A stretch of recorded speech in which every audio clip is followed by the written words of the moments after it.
Shalom, salam sejahtera bagi Bapak Ibu Saudara-saudara, anak-anak yang dikasihi oleh Tuhan Yesus Kristus. Berjumpa kembali bersama saya Pendeta Eka di dalam renungan firman Tuhan pada hari ini, Jumat 30 September 2022. Sukacita dan damai sejahtera dari Tuhan Yesus kiranya menyertai hidup kita sekalian. Puji nama Tuhan. Sampai pada pembacaan firman Tuhan hari ini, yakni kitab Yesaya pasal yang ke-30. Kiranya firman Tuhan yang kita baca sungguh memberkati kita sekalian. Puji nama Tuhan. Baik, sebelum kita akan merenungkan bagian firman Tuhan hari ini, kita akan berdoa. Tuhan Bapa di surga, demi nama Tuhan Yesus, kami datang kepadamu mengucapkan syukur dan terima kasih oleh karena kasih dan penyertaan Tuhan yang boleh kami alami. Kami mau terus mengisi hati dan pikiran kami kebenaran firman Tuhan. Kau mampukan untuk kami dapat mengerti dan memahaminya. Lebih dari semua itu kami dapat melakukan segenap firman Tuhan dalam hidup kami. Karena hanya dengan itu nama Tuhan dimuliakan. Terima kasih Bapa, inilah diri kami sedia untuk belajar firman Tuhan. Demi nama Tuhan Yesus kami berdoa. Amin. Yesaya pasal 30 ayat 1 sampai yang 17 saya akan bacakan. Celakalah anak-anak pemberontak, demikianlah firman Tuhan yang melaksanakan suatu rancangan yang bukan daripadaku, yang memasuki suatu persekutuan yang bukan oleh dorongan rohku, sehingga dosa mereka bertambah-tambah. Yang berangkat ke Mesir dengan tidak meminta keputusanku, untuk berlindung pada Fir'aun dan untuk berteduh di bawah naungan Mesir. Tetapi perlindungan Fir'aun akan memalukan kamu, dan perteduhan di bawah naungan Mesir akan menodai kamu. Sebab sekalipun pembesar-pembesar Yerusalem sudah ada di Zoan dan utusan-utusannya sudah sampai ke Hanes, sekaliannya akan mendapat malu karena bangsa itu tidak dapat memberi faedah kepada mereka dan tidak dapat memberi pertolongan atau faedah, melainkan hanya memalukan bahkan mengaibkan mereka. Ucapan ilahi tentang binatang-binatang di tanah Negeb melalui suatu negeri yang penuh kesesakan dan kesempitan, tempat singa betina dan singa jantan yang mengaum, tempat ular beludak dan ular naga terbang. Mereka mengangkut harta kekayaan mereka di atas punggung keledai dan barang-barang perbendaharaan mereka di atas ponok unta, kepada suatu bangsa yang tidak dapat memberi faedah, yakni Mesir, yang memberi pertolongan yang tak berguna dan percuma. Sebab itu aku menamai begini, Rahab yang dibuat menganggur. Maka sekarang pergilah, tulislah itu di depan mata mereka di suatu loh, dan cantumkanlah di suatu kitab, supaya itu menjadi kesaksian untuk kamu yang kemudian sampai selama-lamanya. Ayat 9. Sebab mereka itu suatu bangsa pemberontak, anak-anak yang suka bohong, anak-anak yang enggan mendengar akan pengajaran Tuhan, yang mengatakan kepada para tukang tilik, jangan menilik, dan kepada para pelihat, jangan lihat bagi kami hal-hal yang benar, tetapi katakanlah kepada kami hal-hal yang manis. Lihatlah bagi kami hal-hal yang semu. Menyisihlah dari jalan dan ambillah jalan lain. Janganlah susahai kami dengan yang Maha Kudus Allah Israel. Sebab itu beginilah firman yang Maha Kudus Allah Israel.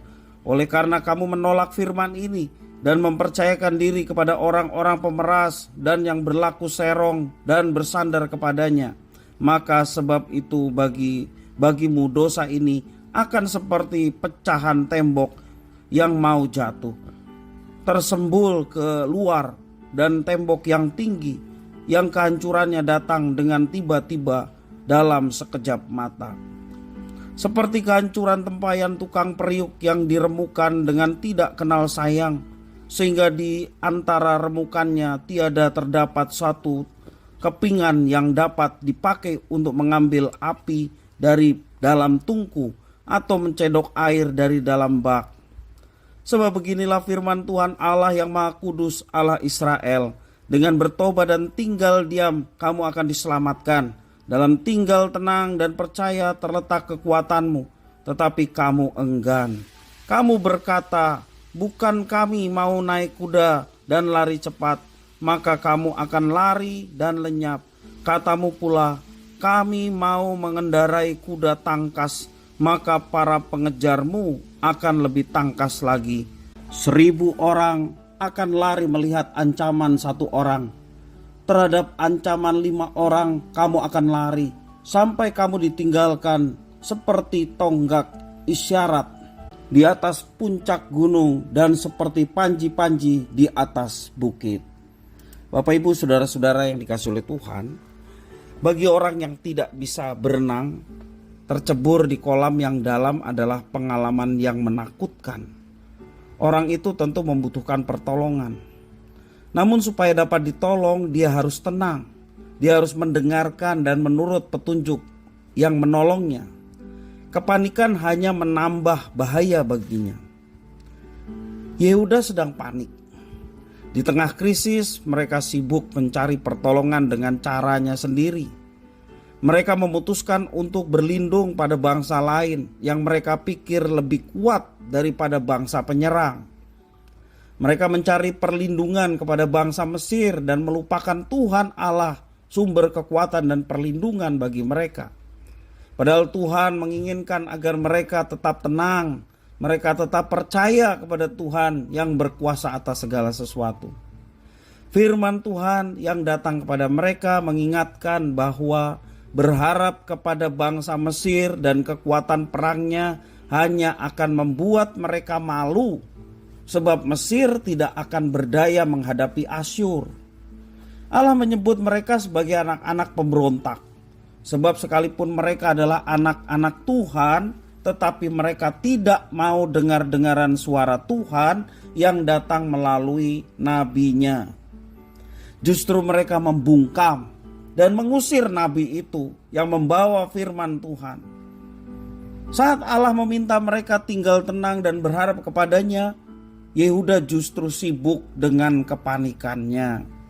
Bapak, Ibu, saudara-saudara yang dikasihi oleh Tuhan Yesus Kristus, kita pasti pernah mengalami peristiwa yang berat di dalam kehidupan kita. Pada saat seperti itu kita punya 2 pilihan. Pilihan yang pertama, kita bereaksi terhadap kepanikan dan berpikir pendek mengenai penyelesaian masalah yang sesegera mungkin. Atau pilihan yang kedua, kita meresponnya dengan berhenti sejenak untuk menenangkan diri, berdoa, memohon pertolongan dari Tuhan dan memohon hikmat-Nya untuk kita bisa dapat menyelesaikan semuanya. Cara pertama akan mendorong kita untuk mengambil pilihan yang tidak cermat, bahkan tidak sesuai dengan kehendak Tuhan. Dan cara yang kedua akan memberi kesempatan kepada Tuhan untuk bekerja menolong dan membuat kita berpikir jernih. Jadi dengan pilihan yang ada itu, memilih tetap tenang dan percaya kepada Tuhan dan mengikuti kehendak Tuhan adalah pilihan yang terbaik. Bapak, Ibu, saudara-saudara, jangan kita salah memilih ketika kita menghadapi situasi yang sulit.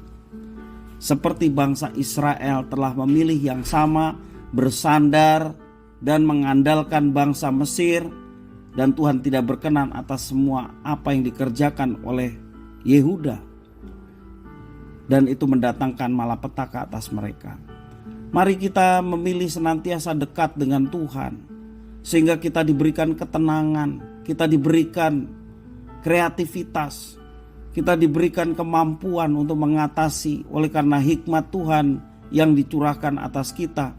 Dan kita diberikan kemampuan untuk mengatasi setiap persoalan, bahkan persoalan yang berat sekalipun Tuhan berikan kemampuan untuk kita mengatasinya.